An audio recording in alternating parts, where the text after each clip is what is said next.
Hey guys, welcome back to the channel.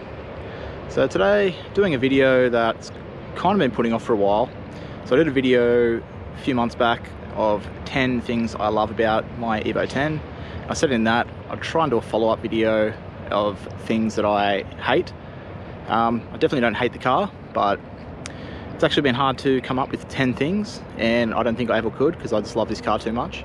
But what I'll be doing is 5 things that I hate about this car. So if you haven't seen the previous video of 10 things I love, I'll put a link in the description, but definitely check that out first.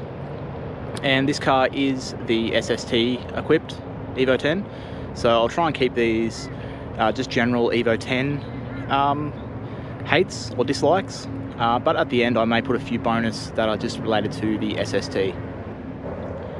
Okay, so don't mind the dirty interior. My car is actually pretty filthy at the moment, but first thing I hate has got to be all the interior rattles you get when driving. I don't mind the look of the interior, to be honest. I know some people are pretty harsh on just the cheap dash and everything. I think it's not too bad looking, but the rattles that you get driving this car. I've actually recently taken this piece off and put double-sided tape in a lot of areas where it was kind of rattling, so it's now quite solid. But you can get the glove box will rattle. Yeah, you can put a bit of double-sided tape in areas, but that's what I've basically been doing lately, is just trying to fix rattles. Some of them may be caused by me pulling parts off and yeah, installing pieces, or when I did my gauge pod, maybe I caused a few rattles, I'm not sure. But there's so many. A big one I had recently was in the back, the sort of parcel shelf there, I think you call it. That was just basically plastic on metal, and when it was cold at night it was just vibrating and rattling. I actually had to pull the back seats out, pull that piece out, and put just little pieces of double-sided tape to sort of lift it off. That seems to be my fix. As you can see, I've got a little piece here that I'm thinking that was a rattle there, so I've sort of been doing that, testing it out. But yeah, that's a really annoying thing that we have for these interiors. So yeah, it can be fixed, but yeah, I've got other cars that I've driven that are older and also sort of cheaper plastic dashes like this one, but they don't seem to get all the rattles that these get. So that's definitely my main hate, if you want to call it that. So we'll start that off as number 1. Okay, so the second thing, also interior related, would be the fact that these seats do not fold down. Not just don't fold down flat like previous cars I've had, but they just don't fold down at all. All you can do is just pull this armrest down.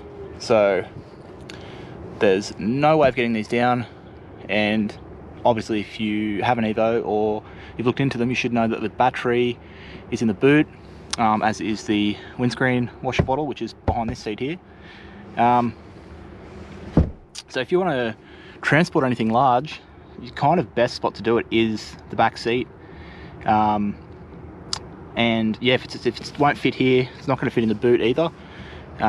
So seat's not folding down would just, because it's not a bad size boot, all the way back there to all the way to here, you could get a decent amount of stuff like you can in the Rally Arts and the base Lancers. But unfortunately the Evo, yeah, it's good for weight distribution, having the battery in the boot.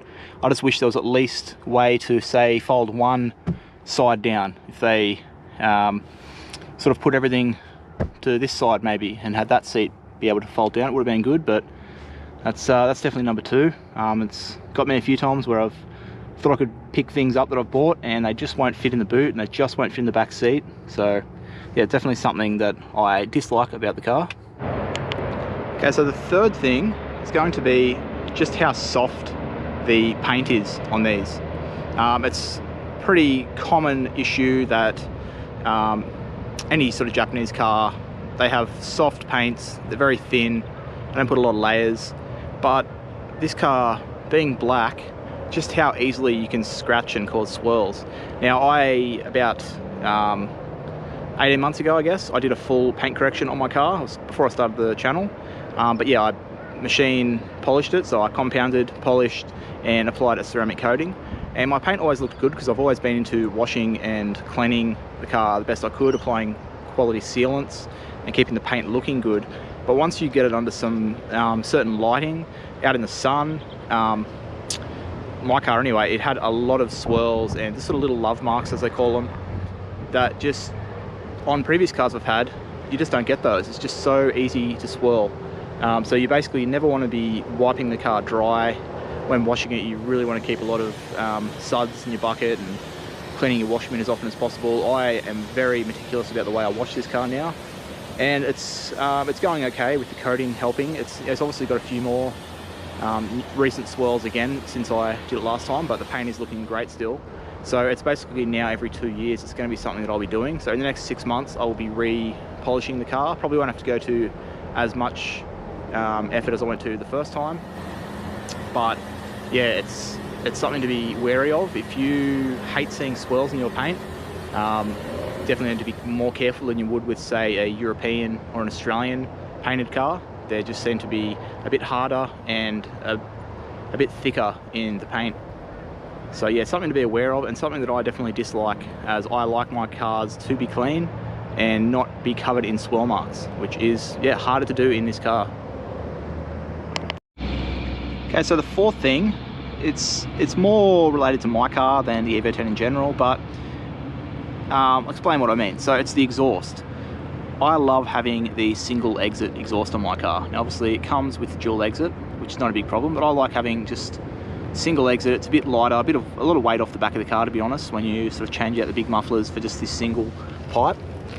But the problem with that is you can see how low down the exhaust hangs in that certain bend point there. It's the lowest point of the car by far, and it's really basically impossible to eliminate without maybe getting a custom made exhaust. All the single exit exhausts I've seen, they will have that point there, which you can see, which is dipping down, and it's a common scraping. It's the only basically part where my car scrapes, but yeah, I've actually been fined for it a couple of times now by the police, because they've pulled my car over, tried to find something to fine me for, and they sort of give up until they bend down like I am at the moment and notice the exhaust dipping there, which puts it just underneath the legal height you can have in Australia. So yeah, that's something that I dislike, and I know that's just if I just went the dual exit, I probably wouldn't have that issue, but I really like the look and sound of the single exit, so something that I'm unfortunately living with. But yeah, that's going to be number 4, just the way the exhaust hangs down. Okay, so number 5, it's something that I'd say a lot of Evo 10 owners have dealt with. It's just the fact of how much hate the Evo 10 gets over the previous Evo models. Used to get to me a lot, the whole it's not a real Evo comment, and it doesn't have a 4G 63, so no 4G 63, no Evo, all that sort of stuff. I think the 4B11 engine has proven itself now that it's very tunable, very capable of making power, and has been very reliable. Mine being that it has 170,000 kilometers now. It's from 2008 and hasn't had a single issue other than the exhaust manifold getting a crack in it, which is just a part that you would replace anyway if you were modifying the car generally. But yeah, so it can be a little disheartening. If you're in any sort of Evo Facebook groups, you'll always hear it. And then even more so for me, being that it's the SST, so the automatic Evo, so then you'll even get other Evo 10 owners saying this isn't a real Evo because it doesn't have a manual. I used to, I've had the car for almost 6 years now. It used to get to me a little, used to annoy me because I chose the Evo 10 over any other Evo generation to own, because being in Australia we can basically have any Evo. So unlike the US, which only has the 8 and 9, we have lots of 5s and 6s running around, 7, 8, 9s and 10s. Yeah, the 4s, the 3s and the 2s and the 1s, they're a little bit less common, but that's not something you'd be wanting to own as a daily driver anyway. But when it came to buying my car, I chose out of the 7, 8, 9 and 10, and I ended up choosing the 10. Did make a video discussing that recently, but it can be a little disheartening if you've gone and researched your car, bought it, started modifying it, and join up a Facebook group or go to a car meet and people just disregard your car. It doesn't worry me so much, but yeah, as I said, it used to annoy me a little bit. But yeah, it's a little annoying. It's a very common thing, and some people are just joking around when they say it, but it's definitely something that I dislike about this platform, just the amount of hate you get from the previous Evo owners. Alright guys, I said I'd do a quick few at the end related to the SST. So here we go, we'll go through these really fast. First one, the fact that you can't put the car into S Sport mode while you're moving, and if you want to use cruise control you have to be in normal mode. So say you're on the motorway, you're in cruise control, you're in normal mode, and then you pull off the motorway. If you want to get back into S Sport mode you have to come to a complete stop, so that really annoys me. And the fact that you can't just start the car, put it straight into S Sport, you have to put it into Sport and then hold a few seconds. So often when I start the car in the morning I'll think that I have it in Super Sport mode, I'll drive off, do a shift, only to realise it's only in Sport mode. So I have to sort of pull over or wait till the next traffic light. That annoys me. Second thing with the SST would be how long it takes to get warm. It takes 20 minutes or so before you can sort of really push it, which is fine if you're just cruising the car to work like me. I don't really mind it, but sort of sometimes you just wish it would get up to temperature a bit faster. Obviously that's easily fixed by getting the Dodson heated sump, which my friend Justin has, and that'll make the heat up process a lot faster. But still, it's a couple of $1,000s. It's not something that everyone's going to do. I've avoided doing it. But yeah, that's number 2. And number 3 would be, I guess, dealing with the problems that the SST can bring. Now I haven't had any, but as you guys should know, my clutches have been starting to slip and gradually getting worse over the last bit over a year, to be honest, and they're still holding fine. The car has done 170,000 Ks, like I said, and is 12 years old, and has a lot more power than factory specs going through it. But now at the point where I'm going to have to rebuild the SST, at least get new clutches, and it's not a very cheap thing to be going through, but I knew that when I bought the car, and well, I knew soon after I bought the car anyway, and it's something I've been waiting for and expecting. I'm not too concerned about it, but I know some guys who sort of jump into the Evo 10 platform and Rally Art platform and weren't aware. It's a pricey part that you have to replace and rebuild. So that's going to be number 3. Alright guys, so that's my list of the things that I dislike. Don't really like saying hate, but dislike or hate about the Evo 10, my car in particular.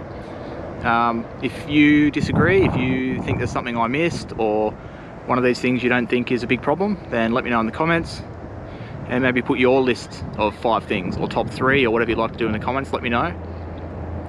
But that's going to be it for today's video.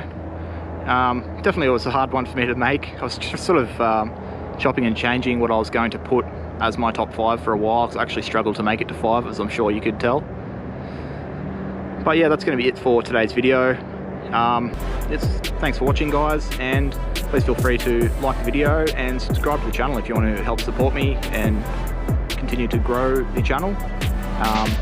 Doing 2 videos a week. Every Wednesday and Sunday there'll be a new upload. They're all going to be Evo and Rally Art related, mainly on my Evo 10 and my fiancée Letitia's Rally Art. So until next time guys, I'll catch you later.